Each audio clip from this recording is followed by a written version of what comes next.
Welcome to the Influency Podcast. I'm Hadar, and this is episode number 46. Today, wait for it, we're going to talk about small talk. Yep, I said small talk.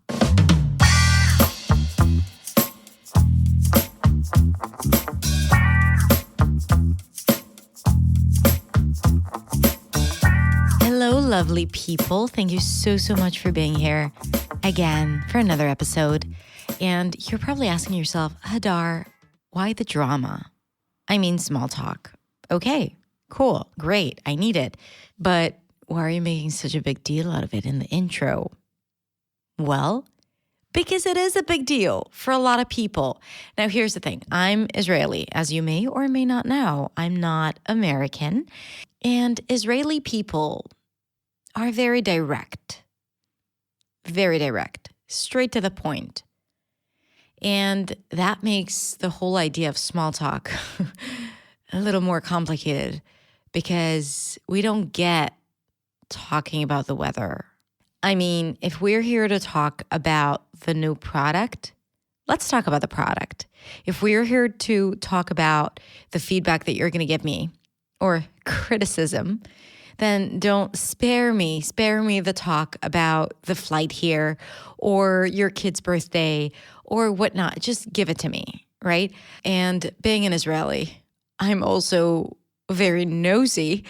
Like, I want to know everything about you. So I may end up asking like really personal question. Well, not me, because I'm already somewhat Americanized, as you already know, listening to my pronunciation here. But even in terms of my cultural behavior, I am less direct than I used to be in the past before I had my affair with American culture and American sounds.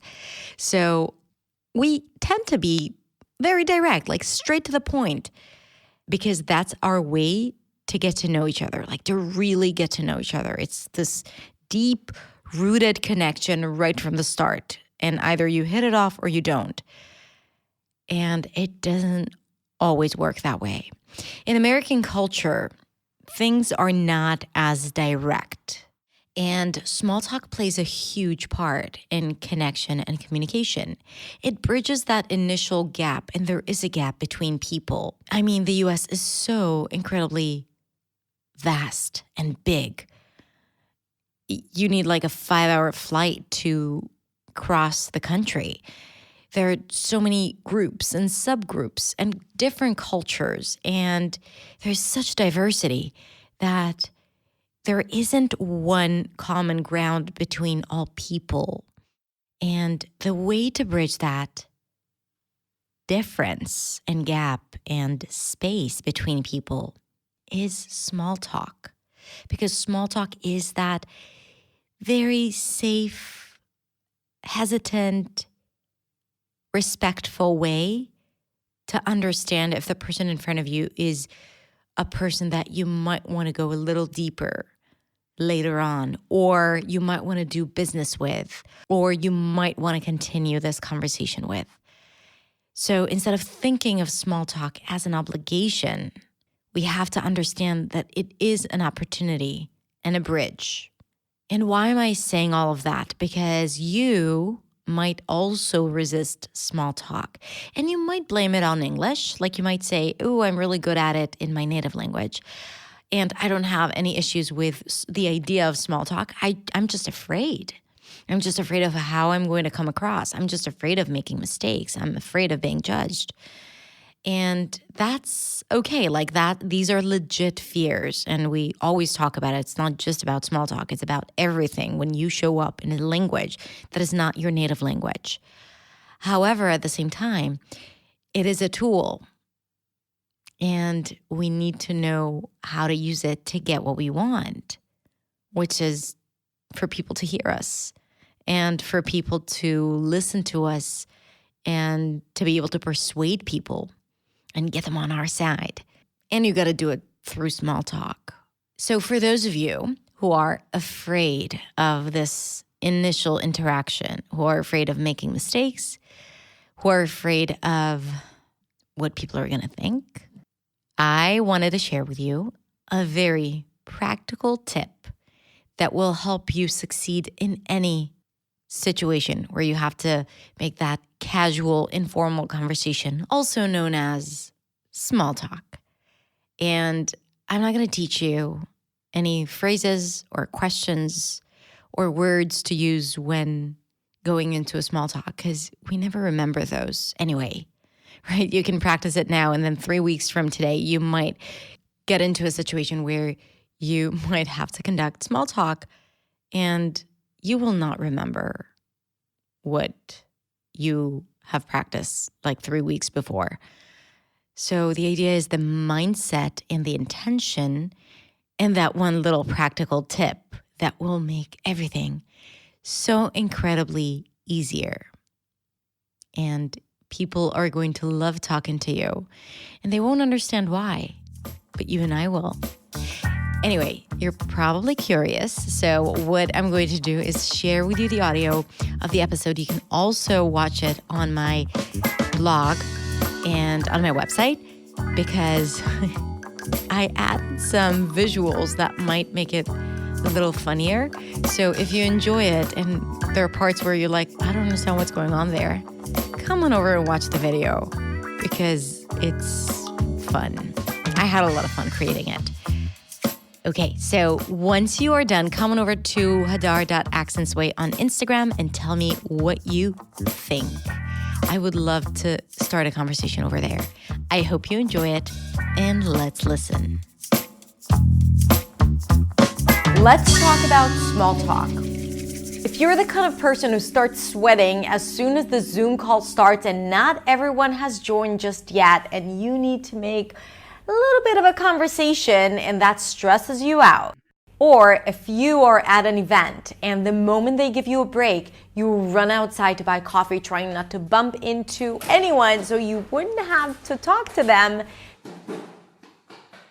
then this, my friend, is for you. Now, why is small talk so freaking scary? As a speaker of English as a second language, you probably experience some sort of self-judgment anyway when speaking English. And that has to do with the fact that you simply don't feel like you can express yourself in English the same way you can express yourself in your native language. And you feel that gap when communicating with people, especially with new people. When there is this new interaction with another human being, we are afraid of being judged and we want to be okay. And sometimes you don't know exactly what to say and how to interact, and we're afraid of those silent moments, and we're afraid of making mistakes, and that people are not going to get who we are because we wouldn't be able to express ourselves fully because of English. Now, even native speakers or even small talk in your native language might be intimidating. So I believe that it's that initial interaction that we know is important and we have to do it, but we don't know exactly how to do it successfully, especially if you're an introvert and all you want to do is just speak to your computer. I just felt so incredibly alone. You were right there next to me and you didn't say a word. Nothing. That's me. Also, in American English and American culture, small talk is really valued. And for people who don't share the same cultural values, it might seem a little weird to talk about the weather or the commute when we're here to talk about something else. And if you don't share the same culture, small talk might come across as a burden, not necessarily because of English, but because you don't see the point in it. So when we want to talk about small talk and how to become better at small talk, it's important to discuss it within the cultural context. In American culture, small talk, which is this informal back and forth conversation about something that is not related to anything specific, especially if you're about to start a meeting, so it's not related to the content of the meeting, it's really important to establish trust and to start building a relationship. And this is why it is important to understand how to manage it and how to master it, even if you don't passionately feel that it's important for connection and communication. Now, if you do tend to dislike small talk or you just don't know what to do there, I want you to think about this. First of all, it's really an opportunity to get to know people, because at the end of the day, we are here to connect and to communicate and to establish relationships. And this is your chance to do that, because if you don't start with a simple conversation, it will be really hard to build and grow meaningful relationships. Also, if you're an English learner, it is an awesome opportunity to practice your English. So whenever you have an opportunity to get into a small conversation, do it. Do it even if you're afraid. Do it even if you feel like, oh, I don't know what to say and I'm going to get stuck. Do it because it's an excellent English practice. And usually if this is not someone that you will be meeting again and again and again, I mean, who cares what they think if you get stuck or if you make mistakes, right? It is an opportunity for you to talk, and who knows, something great might come out of this. So instead of thinking about it like an obligation, think about it like an opportunity, and that would get you a little more excited about this whole thing. Now, if you are afraid about speaking English, then let me tell you this. When you interact with someone, be it a native speaker or a non-native speaker, people are usually not obsessed, or they usually don't pay attention with what you say, especially when you're first meeting with them and you're having this initial interaction. Because people want to have a healthy conversation, and usually what they're concerned about is themselves. So usually what goes inside a person's head is not, ooh, they used have worked instead of worked, but okay, so what can I answer her or him so the conversation will keep on flowing and rolling? Now, if you want to become more successful at small talk, then here are a few tips that are definitely going to help you do that as of this moment. The one thing that has incredibly helped me overcome my fear of small talk was to make it about the other person. This is the best advice that I can give you. It is not about you. Again, it is not about your mistakes. It is not about your English. It is not about how smart you are. It is about the other person. And the one value that will keep you in the right direction is curiosity. Be genuinely curious about the other person. A lot of times people think that, ooh, small talk is so superficial and artificial. Not if you make it about them, and not if you're genuinely curious about the other person. And in a sec, I'm going to give you a few tips on how exactly to do that, and a few very technical, simple tips that you are going to love, I guarantee. So first of all, when you make it about the other person, you have less self-judgment, which is very freeing. And when you have less self-judgment, then you're more fluent, because judgment takes up a lot of space in our head. And that prevents the words from becoming available and clear, and everything is less smooth and more stuck, which we don't want. So let go of self-judgment, make it about them.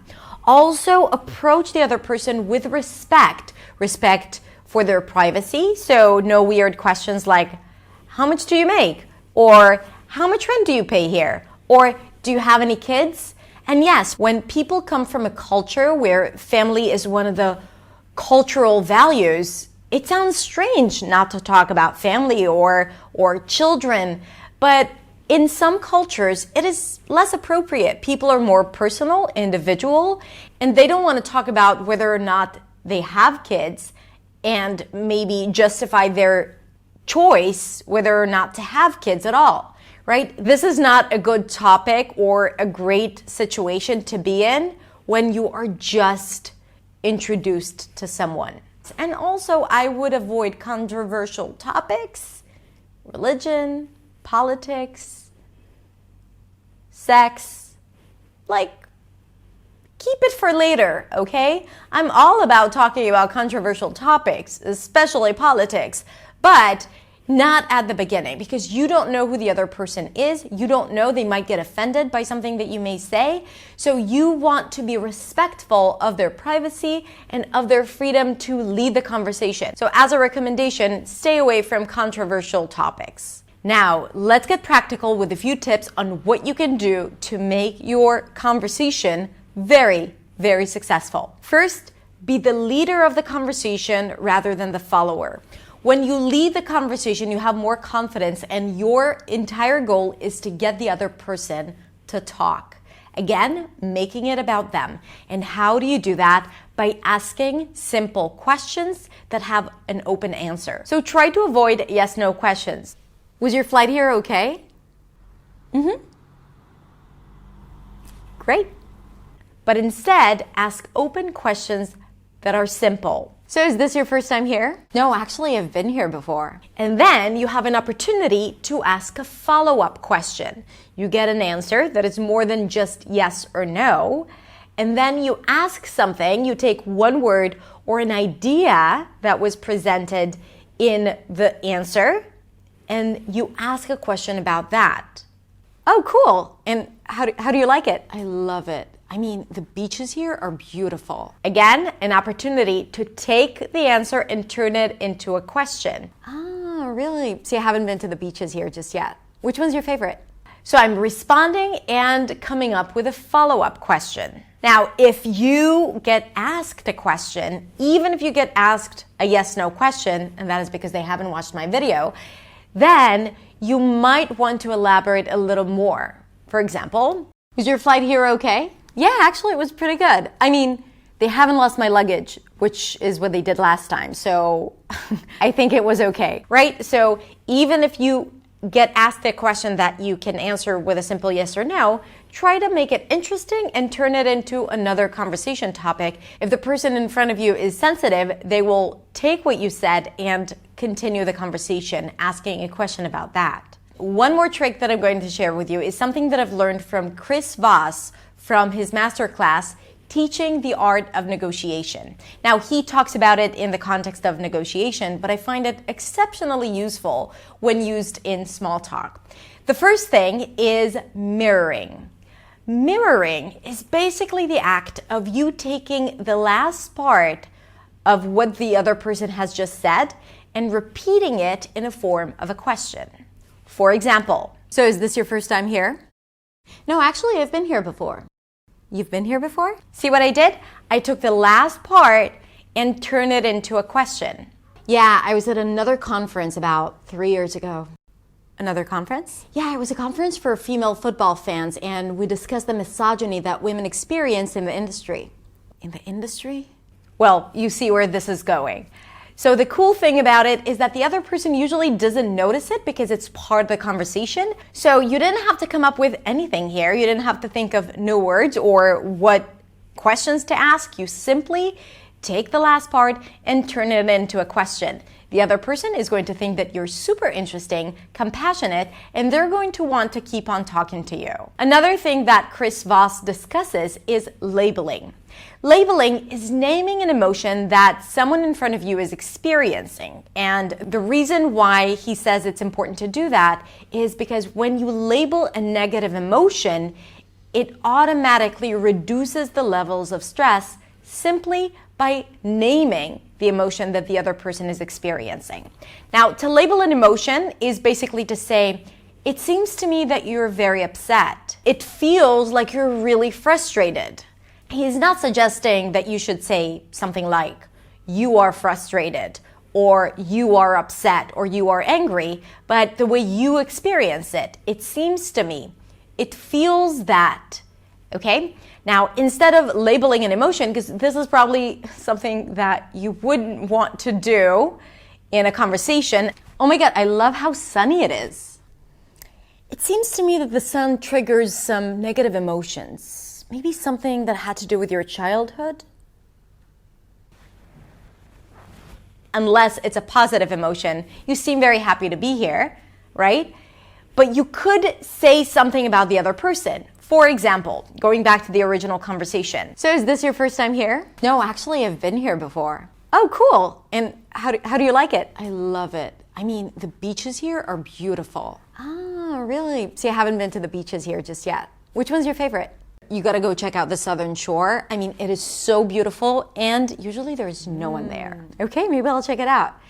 Seems to me like you're a summer person. So I put a label on this person's experience. Now, whether I'm right or not, it doesn't really matter as long as I keep it positive and fun. It will encourage the other person to speak a little bit more and to get in the conversation. Whether it would be, I'm a totally summer person. I mean, for me, vacation is lying on the beach, drinking margaritas. Or, no, I'm a winter person. I mean, I was born in Alaska, right? For me, snow is life. Again, a trigger to continue the conversation. Okay, that's it for today. I mean, there's plenty more we can talk about, but for now, I think that is more than enough for you to get started and start having these awesome conversations out there. Now, I have 2 questions for you, and I'd love for you to answer them in the comments so we can start a conversation. The first is, what has helped you so far in small talk and informal conversations? If you had to overcome a challenge, share it with us and share with us what has helped you. And the second one, what is one thing that you're going to take from this conversation and put it to use as of today? If you like this video and you'd like to learn more and understand how you too can become confident and clear when speaking English, I invite you to come over to my website because it has a lot of great resources for you for free that you can put to use. It's very practical and it will help you get results immediately. Also, come over to Instagram because that's where I get more personal and share with you stuff that I only share there. Have a beautiful, beautiful week, and I will see you next week in the next video.